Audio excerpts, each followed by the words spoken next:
Jamuna Tiro Banachari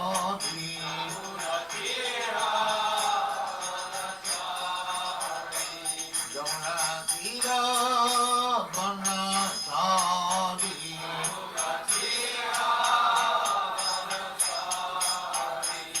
Jaya Radha Madhava Punya Bihari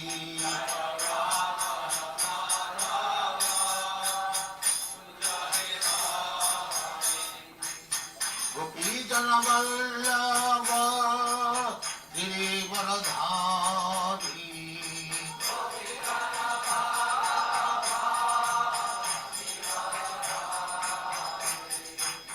Gopi Jana Vallabha Girivaradhari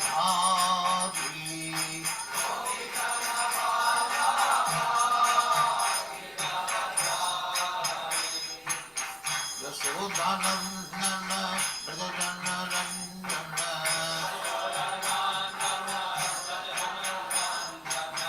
Yasodhanandana Brajajana Ranjana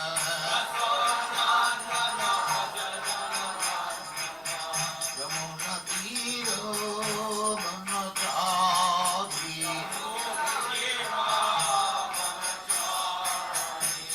Yamuna Tiro Banachari Jaya Radha Madhava Punya Bihari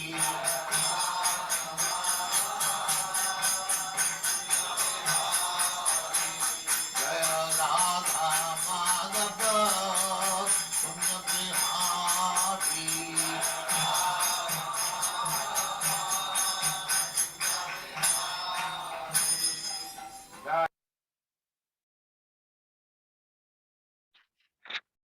ओम हरे नमो कृष्ण प्रभु जी। हरे कृष्ण माता जी। धन्यवाद। ओम नमो भगवते वासुदेवाय ओम नमो भगवते वासुदेवाय ओम नमो भगवते वासुदेवाय ओम ओम नमो नमः भगवते वासुदेवाय वासुदेवाय ओम नमो भगवते वासुदेवाय ओम ओम नमो नमो नमो भगवते वासुदेवाय वासुदेवाय नारायणं नमस्कृत्य नारायणं नारायणं नमस्कृत्य नमस्कृत्य नरं चैव नरोत्तमं नरं नरं चैव चैव नरोत्तमं नरोत्तमं देवीं सरस्वतीं व्यासं देवीं देवीं सरस्वतीं व्यासं ततो जयो मुदीरयेत् ओजय ततो जयमुदीरये।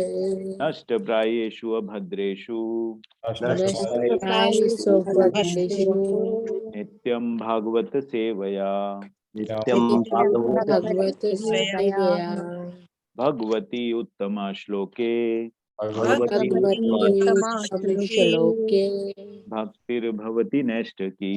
भक्तिर्भवति भक्तिर्भवति हरे नैष्ठिकी। कृष्णा, आप सभी का स्वागत है। हरे कृष्ण हरे कृष्ण प्रभु हरे जी, कृष्णा, दंडवत प्रणाम। दंडवत प्रणाम। तो हम लोग अभी तीसरे स्कंद के 7वें अध्याय में हैं और 7वें अध्याय में विदुर के अन्य प्रश्न, 7वें अध्याय का जो नाम है विदुर के अन्य प्रश्न। तो ये विदुर जो हैं किससे पूछ रहे हैं? मैत्री मुनि से प्रश्न पूछ रहे हैं अभी, उनकी जिज्ञासाएं जो हैं। तो 11वें श्लोक से हम आगे बढ़ेंगे। इसके पहले मैं जो उन्होंने 4 प्रश्न पूछे हैं श्लोक नंबर 2 और श्लोक नंबर 5, 6 में, उसको एक बार प्रश्नों को देख लेते हैं, फिर हम आगे बढ़ते हैं। तो दूसरे श्लोक में वो क्या पूछ रहे हैं? ये है, वो ये पूछ रहे हैं कि पुरुषोत्तम भगवान संपूर्ण आध्यात्मिक समष्टि हैं और अविकारी हैं, तो फिर वे प्रकृति के भौतिक गुणों तथा उनके कार्यकलापों से किस तरह संबंधित हैं? अगर वो अविकारी हैं तो प्रकृति के गुण उनको उनसे वो कैसे संबंधित है? ये उनका पहला प्रश्न है और ये बहुत मतलब ऐसे प्रश्न जो हमारे दिमाग में भी कई बार आते हैं, है ना। तो और ये इंडियन स्क्रिप्चर्स के अंदर काफी स्क्रिप्चर्स में प्रश्न उत्तर के द्वारा ही पूरे स्क्रिप्चर समझाए गए हैं। ये बहुत मतलब अच्छा तरीका है। तो जो भी प्रश्न किसी के माध्यम, इसीलिए बोलते हैं कि आपको कोई भी उत्तर चाहिए तो आप भगवत गीता खोल लीजिए, तो आपको वहाँ प्रश्न भी मिल जाएगा और उत्तर भी मिल जाएगा। भागवतम खोल लीजिए, तो ये बहुत सुंदरता है हमारे जो स्क्रिप्चर्स हैं उनकी। तो वो पूछ रहे हैं विदुर कि पुरुषोत्तम भगवान संपूर्ण आध्यात्मिक समष्टि हैं और विकारी हैं, तो फिर वे प्रकृति के भौतिक गुणों तथा उनके कार्यकलापों से किस तरह संबंधित है। ठीक है, ये पहला प्रश्न है। फिर उन्होंने कहा है कि अगर वो अविकारी हैं, अविकारी के कार्यकलाप किस तरह घटित होते हैं और प्रकृति के गुणों के बिना गुणों को किस तरह प्रदर्शित करते हैं। तो ये भगवान के बारे में वो पूछ रहे हैं। ठीक है, उसके बाद तो दो प्रश्न ये हैं, और उसके बाद 5वें श्लोक में उन्होंने प्रश्न किया है कि अगर शुद्ध आत्मा विशुद्ध चेतना है और वह परिस्थितियों, काल, स्थितियों, स्वप्नों तथा अन्य कारणों से कभी भी चेतना से बाहर नहीं होता, तो फिर वह अविद्या में लिप्त क्यों होता है ना। कि अगर वो शुद्ध आत्मा विशुद्ध चेतना है तो फिर वो अविद्या में लिप्त क्यों होता है। ठीक है, ये तीसरा प्रश्न है। उसके बाद चौथा प्रश्न है, भगवान परमात्मा के रूप में हर जीव के हृदय में स्थित रहते हैं। ये बहुत आम सवाल है, मतलब हमारे दिमाग में भी कई बार आता है कि जब भगवान परमात्मा के रूप में हमारे अंदर हैं, तो फिर हम लोग ये कर्मों से दुर्भाग्य तथा कष्ट क्यों प्रतिफलित होते हैं। बहुत सामान्य प्रश्न है कि भगवान परमात्मा के रूप में हर जीव के हृदय में स्थित रहते हैं, तो फिर जीवों के कर्मों से दुर्भाग्य तथा कष्ट क्यों प्रतिफलित होते हैं, है ना। परमात्मा अगर हमारे अंदर है तो ये सब नहीं होना चाहिए। ये बहुत इसके फिर जो है मैत्रेय मुनि उनको समझा रहे हैं। तो नवे श्लोक से उन्होंने समझाना शुरू किया है। ठीक है, 9वें श्लोक में उन्होंने बता दिया है कि श्री मैत्रेय ने कहा कि कुछ बद्ध जीव ये सिद्धांत प्रस्तुत करते, बद्ध जीव के बारे में बता रहे हैं कि वो परब्रह्म या भगवान को माया द्वारा जीता जा सकता है। वो ये मानते हैं, जो बद्ध जीव हैं, कई बद्ध जीव मानते हैं कि यह भगवान को या परब्रह्म को माया द्वारा जीता जा सकता है, किंतु वो ये भी मानते हैं कि वे अबद्ध हैं। तो फिर ये कॉन्ट्राडिक्टरी हो रहा है कि यह समस्त तर्क के विपरीत है ना। दोनों कॉन्ट्राडिक्टरी, वो कह रहे हैं कि ये जीता भी जा सकता है और वो अबद्ध भी है। ठीक है, तो अगले श्लोक को देखते हैं हम, 11वें श्लोक से।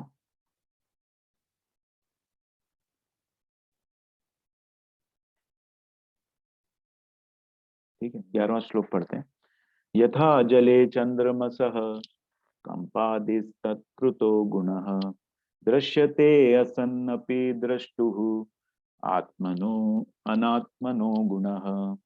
यथा जले चंद्रमसः कंपादिस्तत्कृतो गुणः दृश्यते असन्नपि द्रष्टुः आत्मनो अनात्मनो गुणः। मेरे साथ पढ़िएगा। यथा जले चंद्रमसः यथा जले चंद्रमसः कंपादिस्तत्कृतो गुणः कंपादितो गुणः दृश्यते असन्नपि द्रष्टुः दृश्यते असन्नपि आत्मनो अनात्मनो गुणः। आत्मनो अनात्मनो गुणः। शब्दार्थ, यथा जिस तरह, जले जल में, चंद्रमसः चंद्रमा का, कंप आदि कंपन इत्यादि, तत्कृतः जल द्वारा किया गया, गुणः गुण, दृश्यते इस तरह दिखता है, असन अपि बिना अस्तित्व के, दृष्टु दृष्टा का, आत्मनः आत्मा का, अनात्मनः आत्मा के अतिरिक्त अन्य का, गुणः गुण। जिस तरह जल में प्रतिबिंबित चंद्रमा जल के गुण से संबद्ध होने के कारण देखने वाले को हिलता हुआ प्रतीत होता है, उसी तरह पदार्थ से संबंध आत्मा पदार्थ के ही समान प्रतीत होता है। मेरे साथ पढ़िएगा। जिस तरह जल में प्रतिबिंबित चंद्रमा जल के गुण से संबद्ध होने के कारण देखने वाले को हिलता हुआ प्रतीत होता है, उसी तरह पदार्थ से संबद्ध आत्मा पदार्थ के ही समान प्रतीत होता है। पदार्थ के समान ही प्रतीत होता है। ऐसा प्रतीत होता है। ऐसा है नहीं, लेकिन ऐसा प्रतीत होता है कि जिस कैसे प्रतीत होता है, जैसे चंद्रमा का प्रतिबिंब अगर किसी जल में आप देखोगे और जल को हिलाएंगे हम, तो जल के साथ चंद्रमा भी हिलता है, लेकिन वो ऐसा प्रतीत हो रहा है, एक्चुअली में तो चंद्रमा नहीं हिल रहा है ना। तो वैसे ही जो संबंध आत्मा का और पदार्थ का है, तो ऐसा प्रतीत हो रहा है, वो पदार्थ के जैसा ही दिखता है, बट वो पदार्थ नहीं है, आत्मा है ना। आत्मा तो दिव्य है, शुद्ध है। तो तात्पर्य पढ़ते माता जी। हरे कृष्ण। शील प्रभुपाद की जय। शील प्रभुपाद द्वारा तात्पर्य, परमात्मा या भगवान की तुलना आकाश में चंद्रमा से की गई है और जीवों की तुलना जल में चंद्रमा के प्रतिबिंब से की गई है। चंद्रमा आकाश में स्थिर है और वह जल में दिखने वाले चंद्रमा की तरह हिलता डुलता नहीं। वस्तुतः आकाश में मूल चंद्रमा की तरह जल में प्रतिबिंबित चंद्रमा को कांपना या हिलना नहीं चाहिए, किंतु जल में संबंध होने से प्रतिबिंब हिलता हुआ प्रतीत होता है। यद्यपि वास्तव में चंद्रमा स्थिर है, जल चलता है, किंतु चंद्रमा नहीं चलता। इसी तरह सारे जीव मोह, शोक तथा कष्ट जैसे भौतिक गुणों से कलुषित प्रतीत होते हैं। यद्यपि शुद्ध आत्मा से ऐसे गुण सर्वथा अनुपस्थित होते हैं। प्रत्यति शब्द यहाँ पर महत्वपूर्ण है। इसका अर्थ है ऊपर से तथा वास्तविक रूप में नहीं। स्वप्न में अपना सिर कटने का अनुभव की तरह जल में चंद्रमा का प्रतिबिंब चंद्रमा के वियुक्त किरणें होती है, वास्तविक चंद्रमा नहीं। भगवान के वियुक्त विभिन्न भौतिक जगत रूपी जल में उलझकर चलायमान गुण वाले होते हैं, जबकि भगवान आकाश में स्थित चंद्रमा के तुल्य हैं, जो जल में किसी प्रकार से स्पर्श में नहीं आता है। सूर्य तथा चंद्रमा का प्रकाश पदार्थ में परिवर्तित होकर उससे चमकीला तथा प्रशंसा के योग्य बनाता है। जीवित लक्षणों की तुलना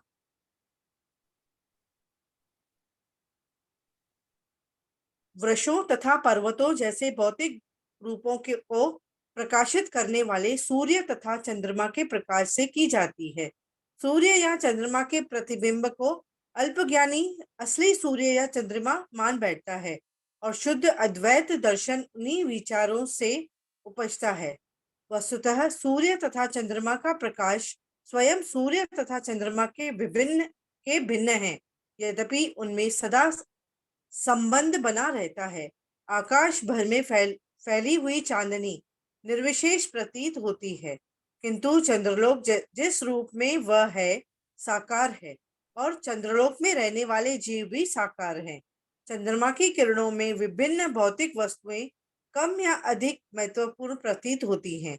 ताजमहल पर चंद्रमा का प्रकाश चांदनी निर्जन स्थान में उसी प्रकाश की अपेक्षा अधिक सुंदर लगता है। यद्यपि चंद्रमा का प्रकाश सर्वत्र वही रहता है, किंतु भिन्न भिन्न प्रकार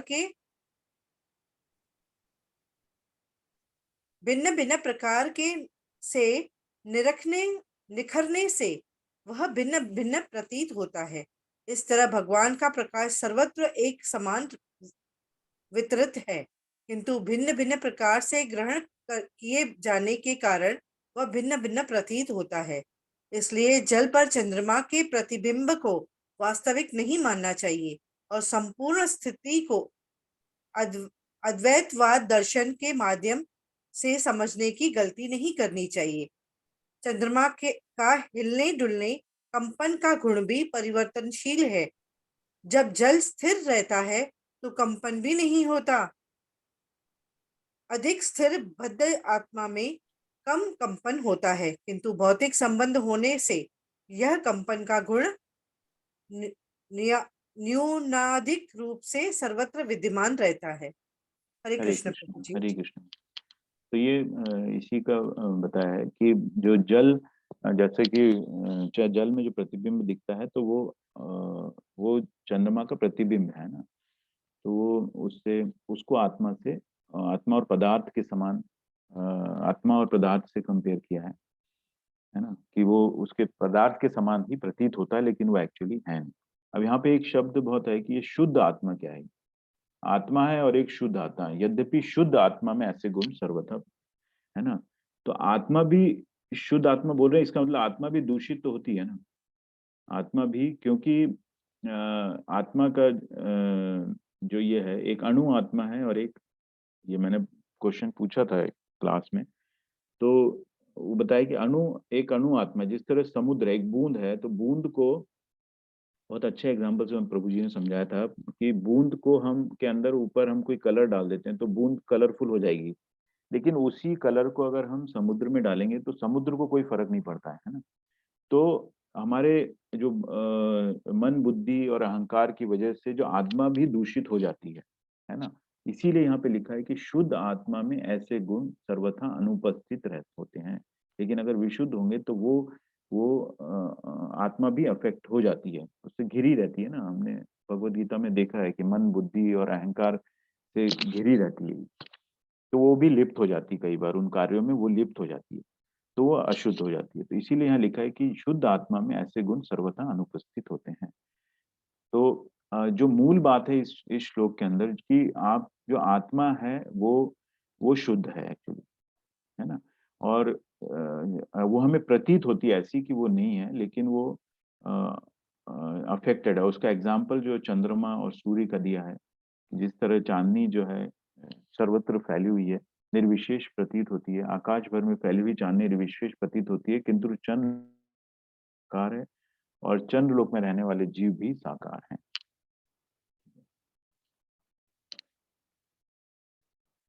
अधिक स्थिर बद्ध, अब जो है धीरे धीरे वो स्थिर हो रहा है ना। जल अगर जितना हिलेगा चंद्रमा भी उतना ही हिलेगा प्रतिबिंब में, है ना। एक्चुअल में चंद्रमा नहीं हिल रहा है, लेकिन जल को आपको स्थिर करना है ना। चंद्रमा को अगर एकदम शांत देखना है तो उसको स्थिर करना है। तो हमारा जो प्रयास है कि हमको अपने जो बद्ध आत्मा में जो कंपन होता है उसको स्थिर, कितना स्थिर हम कर सकते हैं। तो ना अधिक स्थिर बद्ध आत्मा में होगा, कम कंपन होता है, किंतु भौतिक संबंध होने से यह कंपन का गुण न्यूनाधिक रूप में सर्वत्र विद्यमान रहता है। भौतिक संबंध होने से ये विद्यमान रहता है ना। तो इसको कोशिश है कि हमको कितना हम इसको स्थिर कर पाए। अगले श्लोक पढ़ते हैं। सवै निवृत्ति धर्मेण वासुदेवानुकंपया भगवद भक्ति योगेन तिरोधत्ते शनेरिह। सवै निवृत्ति धर्मेण वासुदेवानुकंपया भगवद भक्ति योगेन तिरोधत्ते शनेरिह। मेरे साथ पढ़िएगा। सवै निवृत्ति धर्मेण सवै धर्मेण वासुदेवानुकंपया वासुदेवानुकंपया भक्ति योगेन भगवद्भक्ति योगेन तिरोधत्ते शनेरिह। तिरोधत्ते शब्दार्थ सह वह वै भी निवृत्ति विरक्ति धर्मेण संलग्न रहने से वासुदेव भगवान की अनुकंपया कृपा से भगवान के संबंध में भक्ति योगेन जुड़ने से तिरोधत्ते कम होती है, शने क्रमशः इस संसार में। भावार्थ, किंतु आत्म पहचान की उस भ्रांति को भगवान वासुदेव की कृपा से विरक्त भाव से भगवान की भक्तिमय सेवा की विधि के माध्यम से धीरे धीरे कम किया जा सकता है ना। इस भ्रांति को कैसे कम कर सकते हैं हम? विरक्त भाव से भक्तिमय सेवा से, है ना। धीरे धीरे विरक्त भाव लाके और फिर भक्तिमय भगवान की भक्तिमय सेवा से हम उसको कम कर सकते हैं। उस भ्रांति को जो दिख रहा है, जो हिल रही है, उसको हम धीरे धीरे कैसे कम कर सकते हैं, वो है। मेरे साथ पढ़िएगा। किंतु आत्म पहचान की उस भ्रांति को भगवान वासुदेव की कृपा से विरक्त भाव से भगवान की भक्तिमय सेवा की विधि के माध्यम से धीरे धीरे कम किया जा सकता है।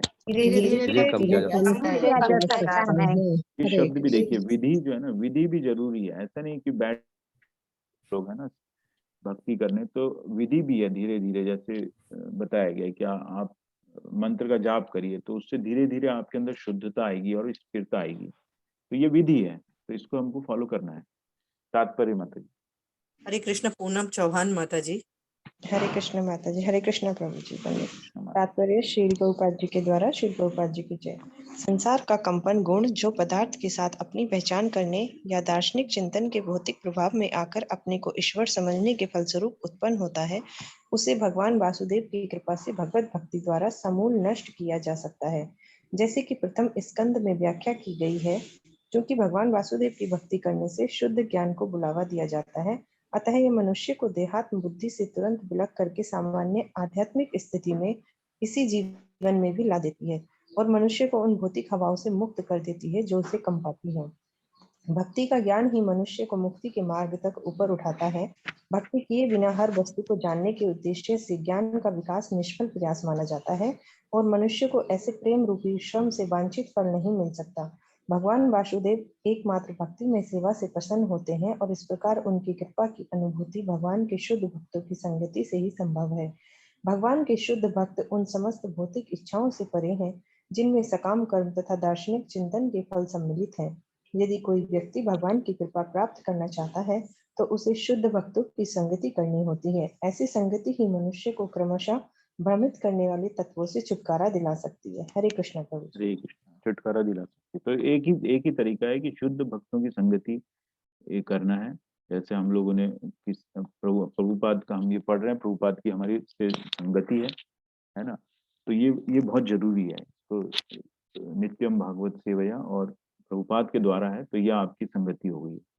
ऐसी संगति ही मनुष्य को क्रमशः भ्रमित करने वाले तत्वों से छुटकारा। क्या भ्रमित कर रहा है हमको? जो चंद्रमा जो हिलता हुआ दिख रहा है, यहाँ पर एक शब्द है कपाती है, उससे कपाती है। भौतिक हवाओं से मुक्ति कर देती है जो उसे कपाती है। तो हमें है ना काफी भय लगता है। जब एक बार जुड़ जाते हैं आप, तो आपको किसी चीज का फिर भय नहीं लगता। ठीक है, आप स्थिर हो जाते हैं, क्योंकि सब चीजें भौतिक है फिर आपके आसपास ना। आप समझ जाते हैं इसको, और आपका आपका आपका आत्मा का संबंध शरीर और परमात्मा। तो फिर आपको किसी तरह का भय नहीं होता और कंपन नहीं होता। आगे बढ़ते हैं। यदि इंद्रियो परमो अथ दृष्टात्मनि परे हरो विलीयन्ते तदा क्लेशाः संसुप्तस्येव कृत्स्नशः। यदेन्द्रियो परामो अथ दृष्टात्मनि परे हरो विलीयन्ते तदा क्लेशाः संसुप्तस्येव कृत्स्नशः। मेरे साथ पढ़िएगा। यदेन्द्रियो पराम अथ यदेन्द्रियो परामोऽथ यदेन्द्रियो परामोऽथ यदेन्द्रियो परामो अथ यदेन्द्रियो परामोऽथ दृष्टात्मनि परे हरौ परे हरौ विलीयन्ते तदा क्लेशाः क्लेशाः संसुप्तस्येव कृत्स्नशः। अर्थात यदा जब इंद्रियां उपरामः तृप्त अथ इस प्रकार दृष्ट आत्मनि दृष्टा या परमात्मा के प्रति परे अध्यात्म में हरो भगवान में विलीयन्ते लीन हो जाती है, तदा उस समय क्लेशा कष्ट संसुप्तस्य गहरी नींद का भोग कर चुका व्यक्ति इव सदृश कृत्स्नशः पूर्णतया। जब इन भावार्थ जब इंद्रियां दृष्टा परमात्मा अर्थात भगवान में तुष्ट हो जाती है और उनमें विलीन हो जाती है, तो सारे कष्ट उसी तरह पूर्णतया दूर हो जाते हैं जिस तरह ये गहरी नींद के बाद दूर हो जाते हैं, है ना। जैसे गहरी नींद में हम कोई सपना देख रहे हैं, तो जब आप जब भगवान के अंदर इंद्रियां आपकी जो भगवान में विलीन हो जाती हैं और तुष्ट हो जाती हैं, तो आप नींद से उठ जाते हैं, ये बताया। तो जो भी आप स्वप्न देख रहे हैं वो सब जो है वो झूठा है। तो एक्चुअल में जब आप जुड़ जाते हैं तो आप नींद से बाहर हो जाते हैं। मेरे साथ पढ़िएगा। जब इंद्रियां दृष्टा परमात्मा अर्थात भगवान में भगवान में तुष्ट हो जाती हैं और उनमें विलीन हो जाती हैं, तो सारे कष्ट उसी तरह पूर्णतया दूर हो जाते हैं जिस तरह ये गहरी नींद के किस तरह ये गहरी नींद के बाद दूर हो जाते हैं। बात दूर हो जाती दूर हो जाते हो हैं। जाते हैं। तात्पर्य माता। हरे कृष्ण। पूनम बिंदल माता जी। हरे कृष्णा। प्रभु जी दंडवत प्रणाम। हरे कृष्ण माता। श्री प्रभुपाद जी की जय। तात्पर्य श्री प्रभुपाद जी का। जीव का कंपन, चंचलता, जिसका उल्लेख ऊपर हुआ है, इंद्रियों के कारण होता है। क्योंकि संपूर्ण भौतिक जगत इंद्रिय तृप्ति के निमित्त है, अतः इंद्रियां ही भौतिक कर्मों की माध्यम होती हैं और वे निश्चल आत्मा में कंपन उत्पन्न करती हैं। अतः इन इंद्रियों को ऐसे समस्त भौतिक कार्यों से विरक्त करना होगा। निर्विशेषवादियों के मत अनुसार आत्मा को परमात्मा ब्रह्म में विलीन करके इंद्रियों को कार्य करने से रोका जाता है, किंतु भक्तगण भौतिक इंद्रियों को कार्य करने से रोकते नहीं, अपितु वे अपनी दिव्य इंद्रियों को दिव्यता या पूर्ण पुरुषोत्तम भगवान की सेवा में लगाते हैं। दोनों ही दशाओं में ज्ञान के अनुशीलन द्वारा भौतिक क्षेत्र में इंद्रियों के कार्यों को रोकना चाहिए और संभव हो तो उन्हें श्री भगवान की सेवा में लगाना चाहिए। इंद्रियों का स्वभाव दिव्य है, किंतु पदार्थ द्वारा कलुषित होने पर उनके कार्य दूषित हो जाते हैं। हमें इंद्रियों को भव रोग से छुटकारा दिलाने हेतु उनका उपचार करना पड़ता है, उन्हें कार्य करने से रोकना नहीं होता, जैसा कि निर्विशेषवादियों का सुझाव है। श्रीमद् भगवद गीता 2.59 में कहा गया है कि मनुष्य तभी सारा भौतिक कार्य बंद करता है जब वह किसी श्रेष्ठ कार्य में लगने से तुष्ट हो जाता है। चेतना स्वभावतः सक्रिय होती है और कार्य करने से उसे रोका नहीं जा सकता। उत्पाती बालक को कृत्रिम ढंग से रोकना वास्तविक उपचार नहीं है। उस बालक को किसी श्रेष्ठतर कार्य में लगाना चाहिए जिससे वह स्वतः उपद्रव करना बंद कर दे।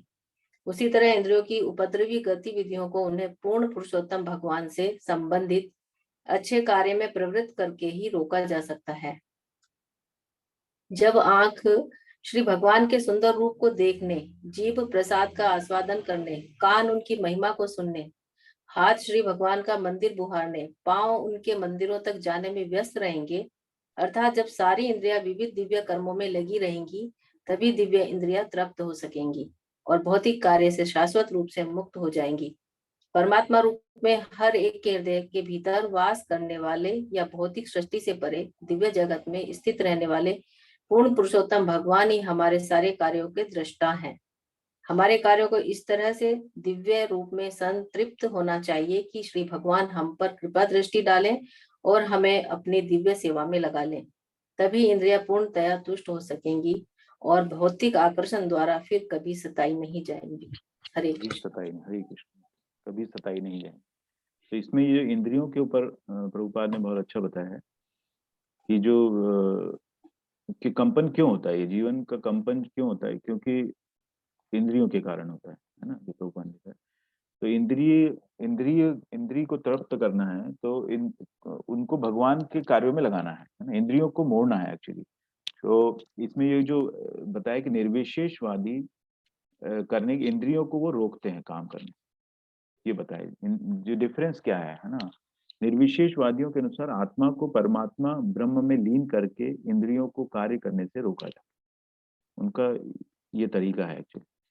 लेकिन जो हम क्या कहते हैं कि इनको पुरुषोत्तम भगवान की सेवा में लगाते हैं, है ना। प्रभुपाद क्या कह रहे हैं इधर कि दिव्य इंद्रियों को ब्रह्म या पूर्ण पुरुषोत्तम भगवान की सेवा में, तो उसको हमने डायरेक्शन उसका चेंज कर दिया है, उसको रोकते नहीं है हम, उसको भगवान की सेवा में लगा देते हैं, है ना। तो ये थोड़ा जो है विधि आसान हो जाती है और हम लोगों के लिए यही पॉसिबल है, पूरी इंद्रियों को रख के और परब्रह्म में लीन होना, है ना। ये थोड़ा सा ये पॉसिबल हो सकता है, लेकिन आम व्यक्ति के लिए ये जो है प्रैक्टिकल थोड़ा सा नहीं लगता है ना। जैसे अर्जुन ने भी कहा था कि मेरी तो बहुत ज्यादा अव्यवहारिक है ना, तो तब भगवान ने कहा कि जो ये भी नहीं कर सकते वो भी नहीं कर सकते, तो तुम मेरे को शरणागत हो जाओ, मुझे समर्पण कर दो। तो वैसे ही ये भौतिक इंद्रियों के कार्य को हमको रोकना नहीं है, ये इंद्रियों को पुरुषोत्तम भगवान की सेवा में लगाना है। तो ये कैसे लगाना है, ये आपकी जो इंद्रियां हैं उसमें प्रभुपाद ने बताया है कि आंख जो है ये इंद्रियां हैं सब, तो इस तरह से हमको उनको काम में लगाना है कि आंख को भगवान के सुंदर रूप को देखने में लगाना है, जीभ प्रसाद का आस्वाद करने में लगाना है, कान उनकी महिमा को सुनने में, हाथ भगवान का मंदिर बुहारने में, पांव उनके मंदिरों को जाने में व्यस्त रहेंगे, और जब सारी इंद्रियां विविध दिव्य कर्मों में लगी रहेंगी, तभी दिव्य इंद्रियां तृप्त हो सकेंगी और भौतिक कार्य से शाश्वत रूप से मुक्त हो जाएंगी। तो ये तरीका है, और तभी इंद्रियां पूर्णतया तुष्ट हो सकती हैं और भौतिक आकर्षण द्वारा कभी सताई नहीं जाएंगी। तो ये तरीका भी बता दिया उसने। अगले श्लोक पढ़ते हैं। अशेष संक्लेश शममम विधत अशेष संक्लेश शममम विधत्ते गुणानुवाद श्रवणम मुरारे किं वा पुनस्तच्चरणारविंद पराग सेवारति आत्मलब्धा। अशेष संक्लेश शममम विधत् अशेष संक्लेश शममम विधत्ते गुणानुवाद श्रवणम मुरारेः किं वा पुनस्तच्चरणारविंद पराग सेवारतिरात्मलब्धा। मेरे साथ पढ़िएगा।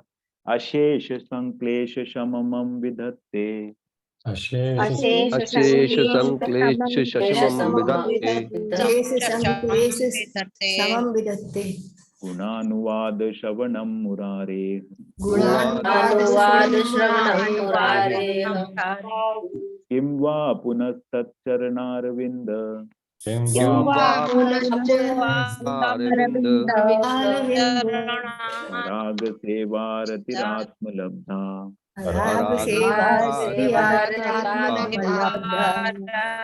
शब्दार्थ अशेष असीम असंक्लेश कष्टमय स्थिति शमम शमन विधत्ते संपन्न कर सकता है गुण अनुवाद दिव्य नाम रूप गुण लीला पार्षद तथा साज सामग्री इत्यादि का श्रवणम सुनना तथा कीर्तन करना मुरारे मुरारी श्री कृष्ण का किम वा और अधिक क्या कहा जाए पुनः फिर तत् उसके चरण अरविंद चरण कमल पराग सेवा सुगंधित धूल की सेवा के लिए रति आकर्षण आत्मलब्धा जिन्होंने ऐसी आत्म उपलब्धि प्राप्त कर ली है। भावार्थ भगवान श्री कृष्ण के दिव्य नाम रूप इत्यादि के कीर्तन तथा श्रवण मात्र से मनुष्य की असीम कष्टप्रद अवस्थाएं शमित हो सकती हैं। अतएव उनके विषय में क्या कहा जाए जिन्होंने भगवान के चरण कमलों की धूल की सुगंध की सेवा करने के लिए आकर्षण प्राप्त कर लिया है ना। कि जो ये है भगवान श्री कृष्ण के कीर्तन मनुष्य सिर्फ कीर्तन और श्रवण से ही असीम कष्ट अवस्थाएं शमित हो जाती कम हो जाती हैं, है ना। तो फिर उनका ही क्या है कि जो सिर्फ सुगंध भगवान के चरण के धूल की सुगंध की सेवा करना चाहते हैं। कई भक्त हैं जो आगे भक्ति में बहुत एडवांस हो जाते हैं तो वो कुछ नहीं चाहते। जैसे भक्ति रसमय सिंधु में भी आपने पढ़ा होगा, तो वो चाहते हैं कि आपकी धूल की हमें सुगंध जो है उसकी सेवा ही करने को मिल जाए, हमको धूल की सेवा ही करनी है, तो वही उनका आकर्षण होता है। मेरे साथ पढ़िएगा। भगवान श्री कृष्ण के दिव्य नाम भगवान श्री कृष्ण के दिव्य नाम रूप इत्यादि के कीर्तन रूप इत्यादि के कीर्तन तथा श्रवण मात्र से मनुष्य की असीम कष्टप्रद अवस्थाएं मनुष्य की असीम कष्टप्रद अवस्थाएं हो सकती हैं। अतएव उनके विषय में क्या कहा जाए जिन्होंने भगवान के चरण कमलों की फूल की सुगंध की सेवा करने के लिए प्राप्त कर लिया हो।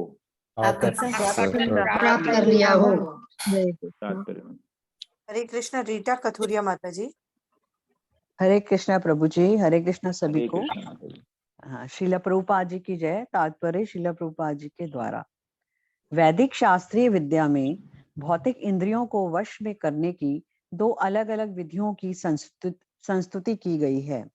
इनमें से एक ज्ञान योग है, अर्थात ब्रह्म परमात्मा तथा भगवान के दार्शनिक ज्ञान का मार्ग। दूसरी विधि है भगवान की दिव्य प्रेमा भक्ति रूपी सेवा में जुट जाना। इन दो अत्यंत लोकप्रिय विधियों में से यहाँ पर भक्ति में सेवा के मार्ग को सर्वोत्तम कहकर संस्तुत किया गया है, क्योंकि जो भक्ति मार्ग पर चलता है उसे पुण्य कर्मों के सकाम फल के लिए या ज्ञान के परिणामों के लिए प्रतीक्षा नहीं करनी पड़ती। भक्ति संपन्न करने की दो अवस्थाएं हैं। पहली, मान्य शास्त्रों के नियमानुसार अपनी वर्तमान इंद्रियों द्वारा भक्ति का अभ्यास करने की अवस्था, तथा दूसरी, भगवान के चरण कमलों की धूलि के कणों की सेवा करने के लिए निष्ठावान अनुरक्ति प्राप्त करना। प्रथम अवस्था साधन भक्ति कहलाती है, जो नव जिज्ञासियों द्वारा की जाने वाली भक्ति है और किसी शुद्ध भक्त के निर्देशन में संपन्न की जाती है। दूसरी अवस्था राग भक्ति है, जिसमें परिपक्व यानी प्रौढ़ भक्त निष्ठापूर्ण अनुराग के कारण स्वतः भगवान की विविध सेवाओं में लगा रहता है। अब महर्षि मैत्रेयी विदुर के सारे प्रश्नों का अंतिम उत्तर इस तरह दे रहे हैं। भगवान की भक्ति संसार की समस्त कष्टप्रद दशाओं को कम करने का चरम साधन है। उद्देश्य की पूर्ति हेतु ज्ञान मार्ग या यौगिक आसनों को अपनाया जा सकता है, किंतु भक्ति से मिश्रित किए बिना ये वांछित फल दिलाने में अक्षम है। साधन भक्ति के अभ्यास से मनुष्य धीरे धीरे राग भक्ति तक उठ सकता है। दिव्य प्रेमा भक्ति में राग भक्ति संपन्न करके वह परम शक्तिशाली भगवान को भी अपने वश में कर सकता है। हरे कृष्णा प्रभु जी। थैंक यू माता जी। अपने वश में कर सकता है, भगवान को भी अपने वश में कर सकता है। तो इसमें देखिए दो चीजें बताई हैं। एक तो दो अलग विधियों की संस्तुति की है, एक है ज्ञान योग, है ना, और दूसरी है भगवान की दिव्य प्रेमा भक्ति, है ना। ये हमने भगवद गीता में भी पढ़ा था। तो भगवान ने सब योगों का ज्ञान दिया और बाद में भक्ति योग भी बताया, है ना। और उसके बाद फिर तो इन दोनों में से भक्तिमय सेवा को सर्वोत्तम कहा गया है, संस्तुत किया गया है ना। क्योंकि जो भक्ति मार्ग पर चलता है उसे पुण्य कर्मों के सकाम फल के लिए और ज्ञान के परिणामों की प्रतीक्षा नहीं करनी पड़ती है ना, वो भक्ति मार्ग पे चलता रहता है ना। उसके बाद उन्होंने बताया कि ये दो भक्ति के, फिर भक्ति में बताया, पहले तो ज्ञान योग बता दिया और उसके बाद भक्ति योग बताया। उसके बाद भक्ति योग के अंदर भी दो अवस्थाएं बताई है जो हमको समझना जरूरी है। कि पहली जो है मान्य शास्त्रों के अनुसार अपनी वर्तमान इंद्रियों द्वारा भक्ति का अभ्यास करने की अवस्था, है ना। तो ये मान्य शास्त्रों के अनुसार नियमानुसार जो हम कर रहे हैं ना। और एक होता है कि दूसरी जो है भगवान के चरण कमलों की धूलि के कणों की सेवा करने के लिए निष्ठावान अनुरक्ति प्राप्त कर, है ना। ये अपने आप ही अनुरक्ति हो जाती है उसको। तो ये दो अवस्थाएं हैं, तो एक अभ्यास के द्वारा हो रहा है और एक अनुरक्ति प्राप्त हो रही है अपने आप ही। तो जो प्रथम अवस्था है वो साधन भक्ति कहलाती है और दूसरी अवस्था जो है वो राग भक्ति कहलाती है। ये है। तो आप और साधन भक्ति करते करते आपको एकदम अनुरक्ति हो जाएगी और आप जो है इस दूसरी अवस्था में आप आ जाएंगे। ठीक है। तो ये चार चीजें हैं इसके अंदर। और जो है भक्ति ज्ञान योग के द्वारा भी आप कर सकते हैं अगर आप क्योंकि हमारे पास समय और ये इतना कम है ज्ञान और हमारी योग्यता इतनी कम है कलयुग में कि ये इसको कर पाना बड़ा मुश्किल है। ये जैसा कि भगवद गीता में बताया गया है ना। तो जो अष्टांग योग और वो सब हम लोग नहीं कर पाएंगे। डिफरेंट वायुस को रोकना, प्राण को अपान को प्राण में, तो वो सब तो समझना ही पहली बात बहुत मुश्किल है। क्योंकि सीधी सीधी जो भाषा होती है वही हम समझ नहीं पाते हैं। तो वो वायुओं को समझना तो बहुत मुश्किल काम है ना। तो अर्जुन ने भी हथियार डाल दिए थे। तो इसलिए ये दो चीजें ध्यान रखनी है हमको कि पहली अवस्था है जो नियम अनुसार, इसको हम करते जाएं। अगर अनुरक्ति प्राप्त हो जाती है तो बहुत ही अच्छी बात है कि हमको धूलि के कर्णों की सेवा करने के लिए अनुरक्ति प्राप्त हो जाए।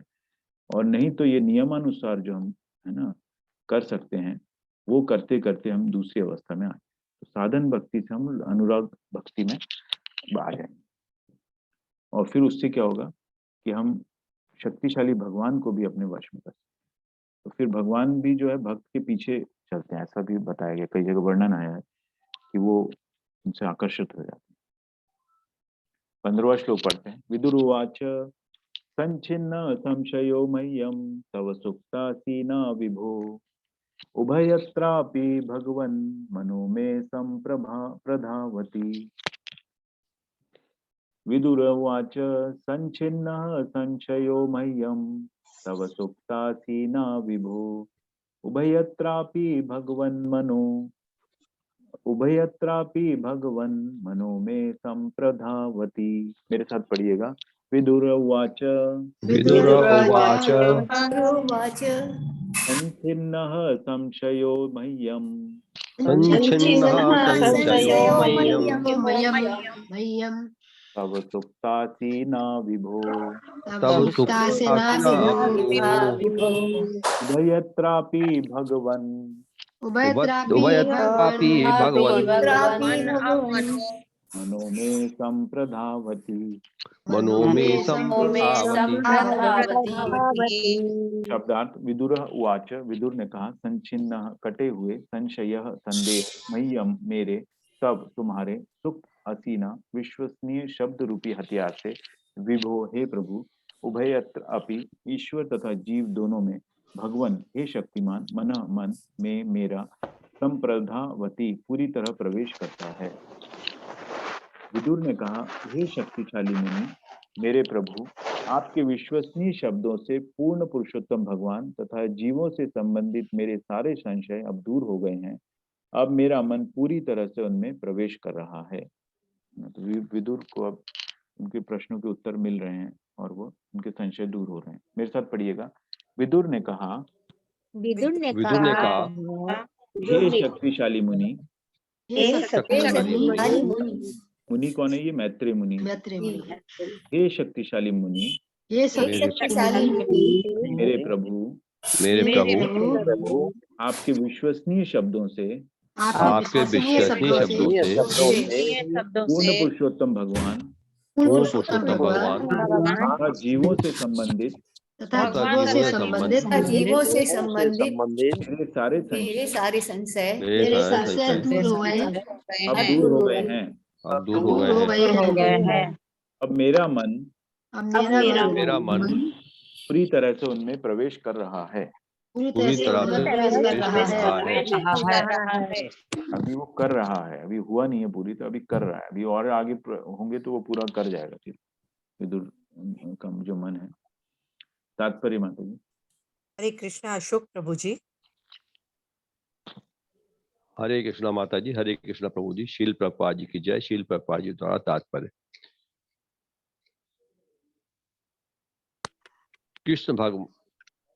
कृष्ण भग विज्ञान तथा ईश जीव तथा कृष्ण विज्ञान या ईश तथा जीवों का विज्ञान इतना सूक्ष्म है कि विदुर जैसे व्यक्ति को भी मैत्रेय मुनि जैसे महापुरुष से परामर्श करना पड़ता है। भगवान तथा जीव के नित्य संबंध के विषय में मानसिक चिंतन करने वाले लोग इस तरह से संदेह उत्पन्न करते हैं, किंतु निर्णायक तथ्य यह है कि ईश्वर तथा जीव का संबंध स्वामी सेव्य तथा सेवक का संबंध है। भगवान नित्य स्वामी है और जीव नित्य दास है। इस संबंध का असली ज्ञान इस लुप्त चेतना को इस स्तर तक पुनरुज्जीवित करना है, और इस पुनरुज्जीवन की विधि है भगवान की भक्ति। इस तरह से मैत्रेय मुनि जैसे अधिकारियों से स्पष्ट रूप से जान लेने पर मनुष्य असली ज्ञान को प्राप्त होता है और इस तरह विक्षुब्ध मन को प्रगति के पथ पर स्थिर किया जा सकता है। हरे कृष्ण प्रभु जी। धन्यवाद माता जी। तो ये इसको विज्ञान को इतना सूक्ष्म बताया है ना, सूक्ष्म है भी, क्योंकि ये समझ में नहीं आता है कृष्ण विज्ञान और भगवान है ना। उसके बाद फिर जीवों का विज्ञान है, वो भी कितना सूक्ष्म है ना। उसके बाद भी लोगों को ये विश्वास नहीं होता कि भगवान है कि नहीं, मतलब कि ये सब इतना सूक्ष्म विज्ञान है जिसको मतलब इंसान अभी तो कुछ भी उसको एक्सप्लोर नहीं कर पाया है। लेकिन जो है वो कि विदुर जैसे व्यक्ति को भी मैत्रेय मुनि जैसे महापुरुष से परामर्श करना पड़ता है। तो ये जो है परंपरा से हमको ज्ञान प्राप्त हो रहा है, और धीरे धीरे जो जिस तरह विदुर की संशय दूर हो रहा है, धीरे धीरे हमारा भी संशय दूर होगा, और जो है विशुद्ध मन को प्रगति के पथ पर हम स्थिर कर सकते हैं। असली ज्ञान को प्राप्त होता है, ये असली ज्ञान है एक्चुअली। जो हम भौतिक जीवन में हम लोग जो ज्ञान प्राप्त करते हैं वो हमारे जीवन निर्वाह के लिए तक ठीक है ना। उसके अलावा ये जो ज्ञान है, ये ज्ञान जो है असली ज्ञान है।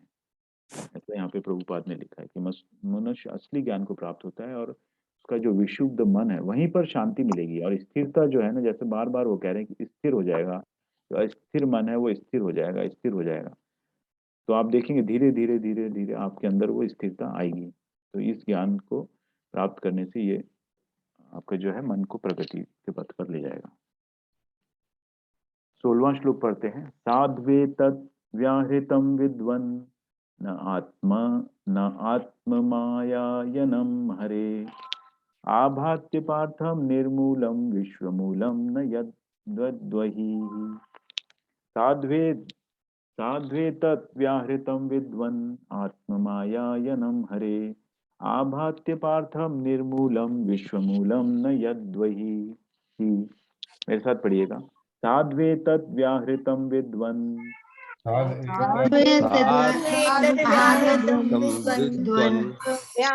आत्ममायायनम हरे मायानयनम हरे आभात्य पार्थम निर्मूलम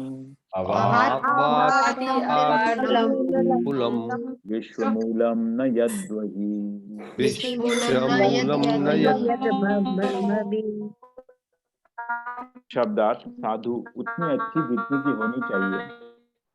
तत् ये सारी व्याख्याएं व्याहृतम इस तरह कही गई। विद्वन हे विद्वान, न नहीं, आत्म आत्मा, माया शक्ति, अयनम गति, हरे भगवान की, आभाति प्रकट होती है, अपार्थम बिना अर्थ के, निरर्थक अपार्थम बिना अर्थ के निरर्थक, निर्मूलम बिना किसी अधिकार के निराधार, विश्वमूलम भगवान जिसका उद्गम है, न नहीं, यत जो, बही बाहरी।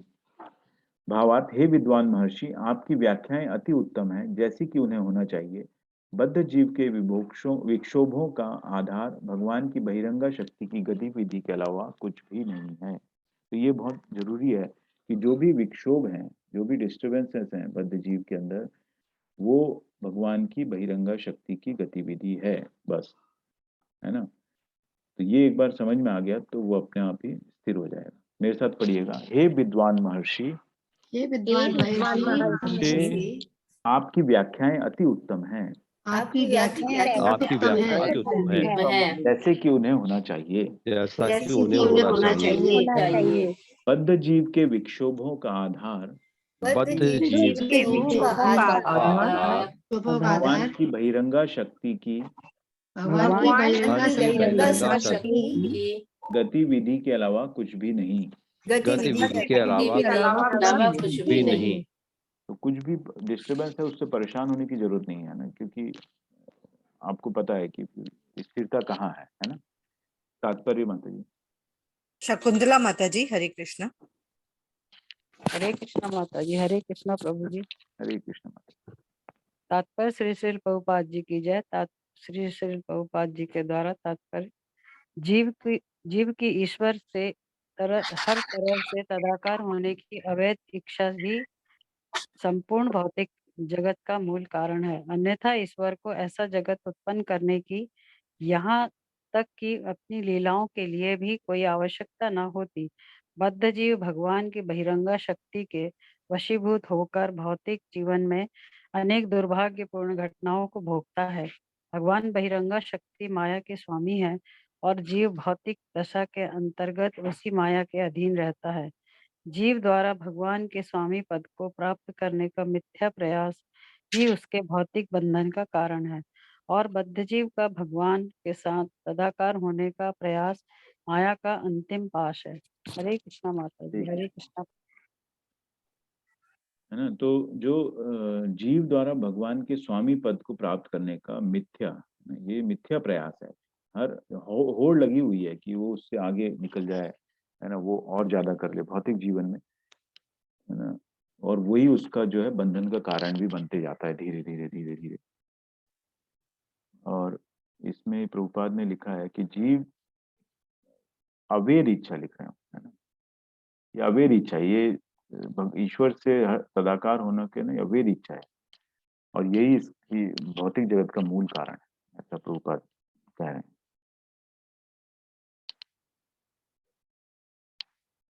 अगला श्लोक पढ़ते हैं।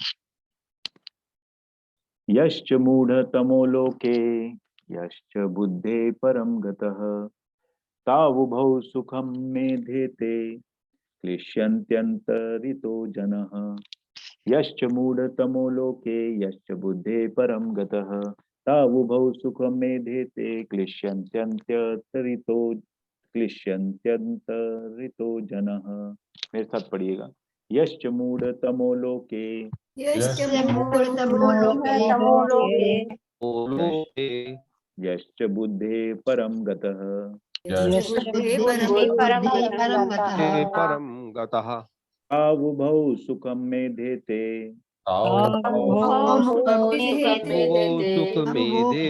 देते क्लिश्यन्त्यन्तरितो जनः अंतरितो जनः। शब्दार्थ यह जो च भी मूढ़तमः निकृष्टतम मूर्ख लोके संसार में, यह च तथा जो बुद्धे बुद्धि का परम दिव्य गतः गया हुआ, तौ उन उभौ दोनों सुखम सुख ये देते भोगते हैं, क्लिश्यति कष्ट पाते हैं, अंतरितः बीच में स्थित जनः लोग। भावार्थ निकृष्टतम मूर्ख तथा समस्त बुद्धि के परे रहने वाले दोनों ही सुख भोगते हैं, जबकि उनके बीच के व्यक्ति भौतिक क्लेश पाते हैं। मेरे साथ पढ़िएगा। निकृष्टतम मूर्ख तथा समस्त बुद्धि के परे रहने वाले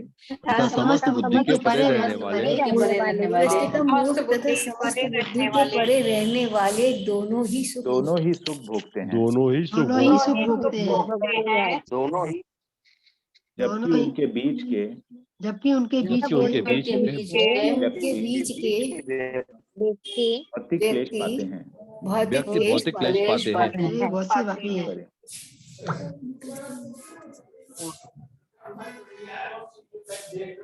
कृष्णा लक्ष्मी श्री माता जी। हरे कृष्णा माता जी। जी माता जी, हरे कृष्णा सभी को। तात्पर्य श्री प्रभुपाद जी की जय। श्री प्रभुपाद जी के शब्दों में, निकृष्टतम मूर्ख भौतिक क्लेशों को नहीं समझते, वे हंसी खुशी के साथ अपना जीवन बिताते हैं और जीवन के क्लेशों के विषय में जिज्ञासा नहीं करते। ऐसे लोग लगभग पशुओं के स्तर पर होते हैं, जो भौतिक क्लेशों से अवगत नहीं रहते। यद्यपि श्रेष्ठ जनों से वे सदैव दुखी रहते हैं और शुकर का होते हैं, और जो बहुत हरे कृष्ण माता जी, 1 मिनट क्षमा। शुकर का जीवन सुख के मानदंड के अनुसार गिरा हुआ है, क्योंकि इसमें गंदे स्थान में रहना, किसी भी क्षण संभोग में रत रहना और जीवन संघर्ष के लिए कठिन श्रम करना होता है, किंतु शुकर को यह ज्ञात नहीं है। इसी तरह जो मनुष्य भौतिक जगत के कष्ट से अवगत नहीं होते तथा यौन जीवन और कठिन श्रम में सुखी रहते हैं, वे निकृष्टतम मूर्ख हैं। फिर भी चूंकि उन्हें कष्टों का ज्ञान नहीं होता है, तो तथाकथित सुख को भोगते प्रतीत होते हैं। अन्य श्रेणी के लोग जो कि मुक्त हैं तथा बुद्धि से ऊपर दिव्य पद पर स्थित है, वास्तव में सुखी हैं और परमहंस कहलाते हैं। किंतु वे लोग जो न तो कुकरों सूकरों की तरह हैं और न ही परमहंस के स्तर पर हैं, भौतिक क्लेशों का अनुभव करते हैं और उनके लिए परम सत्य विषयक जिज्ञासा आवश्यक है। वेदांत सूत्र का कथन है, अथा तो ब्रह्म जिज्ञासा। अब मनुष्य को ब्रह्म के विषय में जिज्ञासा करनी चाहिए। यह जिज्ञासा उन लोगों के लिए आवश्यक है जो परमहंसों तथा उन मूर्खों के बीच के हैं, जिन्होंने इंद्रिय तृप्ति वाले जीवन के बीच में आत्म साक्षात्कार के प्रश्न को भुला दिया है। हरे कृष्ण प्रभु जी, माता जी धन्यवाद। हरे कृष्ण। तो इसमें 2 तरह के लोग बताए हैं। एक तो है निकृष्टम मूर्ख हैं और एक है जो समस्त बुद्धि के परे हैं, है ना। तो जो निकृष्टम मूर्ख जो है वो शुकर के जैसा बताया प्रभुपाद ने इसमें। तो शुकर क्या समझता है कि उसको गंदगी में रहना ही उसको अच्छा लगता है, उसमें बहुत आनंद उठाता है वो, है ना, उसमें बहुत आनंद उसको आता है, तो वो भी सुखी है, वो सुख उसको लगता है, लेकिन वो अनभिज्ञ है, मतलब उसको पता नहीं है एक्चुअली। और दूसरा जो है, जो बुद्धि से परे हैं, जिन्हें ज्ञान है ना, और वो परमहंस, सुखी रहते, खुश रहते हैं, परमहंस होते हैं, आत्माराम होते हैं, है ना, सुखी रहते हैं हमेशा। तो ये दो तरह के हैं। और फिर तीसरे जो है वो इन दोनों के बीच वाले हैं, जो है ना, जो जिन्हें जो है, जिन्हें जिज्ञासा करनी, इन लोगों के विश्वास, जो परमहंसों का, ये बीच वाले कौन से हैं?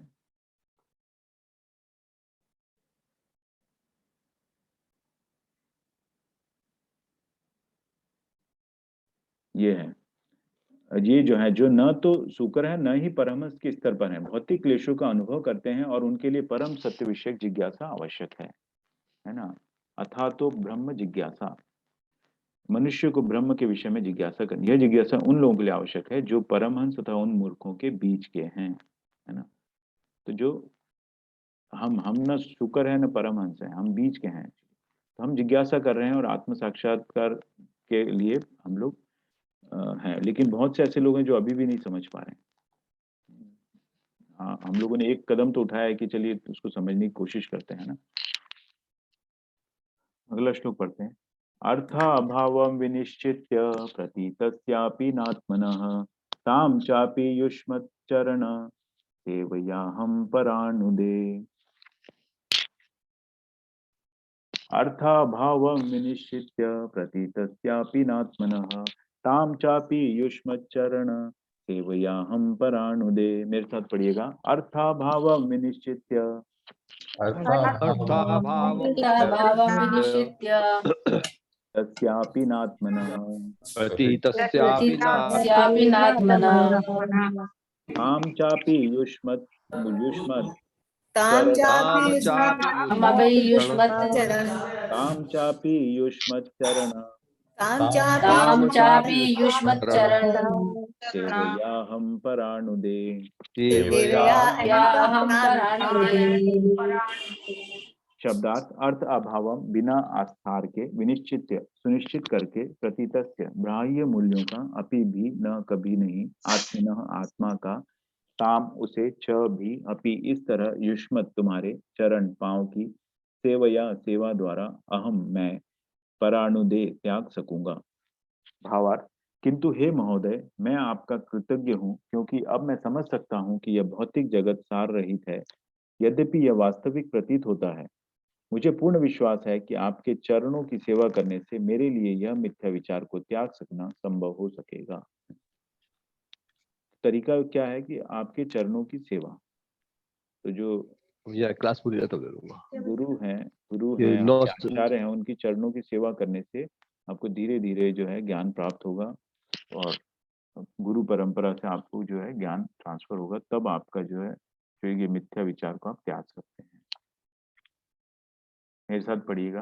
किंतु हे महोदय, मैं आपका कृतज्ञ हूँ, मैं मैं आपका कृतज्ञ हूँ, क्योंकि अब मैं समझ सकता हूँ कि क्योंकि अब मैं समझ सकता हूँ कि यह भौतिक जगत सार रहित है। ये भौतिक जगत सार रहित है। यद्यपि यह वास्तविक प्रतीत होता है। यद्यपि ये वास्तविक प्रतीत होता है। मुझे पूर्ण विश्वास है कि पूर्ण विश्वास है कि आपके चरणों की सेवा करने से आपके चरणों की सेवा करने से मेरे लिए इस मिथ्या विचार को मिथ्या विचार को त्याग सकना संभव हो सकेगा। संभव हो सकेगा। तात्पर्य माता जी। हरे कृष्ण। अत्री माता जी। हरे कृष्ण। तात्पर्य शील प्रभुपाद की जय। शील प्रभुपाद के द्वारा बद्ध जीव को के कष्ट सतह ही होते हैं और उनका कोई वास्तविक महत्व नहीं होता। जिस तरह सपनों में किसी के सिर को काटने का कोई महत्व नहीं होता। यद्यपि ये कथन सैद्धांतिक रूप में अति सत्य है, फिर भी सामान्य व्यक्ति या आध्यात्मिक पथ के नवजिज्ञासु के लिए इसकी अनुभूति कर पाना अति कठिन है।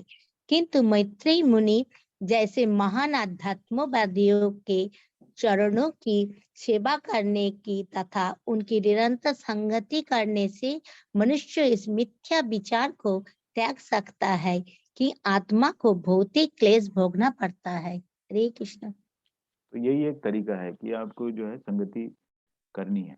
तो अब मैत्री मुनि जैसे मुनि तो हम लोग को मिलेंगे नहीं, तो प्रभुपाद जी के साथ हम जुड़े हैं, जिस तरह उनके शास्त्रों के साथ, शास्त्रों में और उनके बीच में कोई डिफरेंस नहीं है प्रभुपाद में, तो हम सही रास्ते पर हैं, ये आपको जान के चलना चाहिए। और जो ये कष्ट सतही बताए हैं, ये बहुत इंपॉर्टेंट है, ये सतही है सब। तो कभी भी आपको लगता है कि कोई कष्ट आपको बहुत आ रहा है, तो वो ठीक है, आपके कौन से कर्मों का फल है, वो कौन अभी के हैं पहले के हैं, वो सब में मत जाइए, बट ये विश्वास रखिए कि ये सतही है, सिर्फ ये जो हो रहा है आपके, ये भौतिक जीवन में हो रहा है, तो ये सतही है, इसका कोई वास्तविक महत्व नहीं होता। ये आपको पूर्ण विश्वास होना चाहिए। उसी के बाद आपके अंदर अंदर एक आत्मिक शांति आपको आएगी, तो बाहर की चीजें फिर आपको इफेक्ट नहीं करेगी, ऐसा प्रभुपाद यहाँ कह रहे हैं। ओम अज्ञानतिमिरान्धस्य ज्ञानाञ्जनशलाकया चक्षुरुन्मीलितं येन तस्मै श्रीगुरुवे नमः। नमः ओं विष्णुपादाय कृष्णपृष्ठाय भूतले श्रीमते भक्तिवेदांत स्वामिनिति नामिने। नमस्ते सारस्वती देवे गौरवाणी प्रचारिणे निर्विशेष शून्यवादी पाश्चात्य देशतारिणे। जय हो श्री कृष्ण चैतन्य प्रभु नित्यानंद श्री अद्वैत गदाधर श्रीवासादि गौर भक्तवृंद। हरे कृष्ण कृष्ण कृष्ण हरे हरे, हरे राम राम राम हरे हरे। हरे कृष्णा।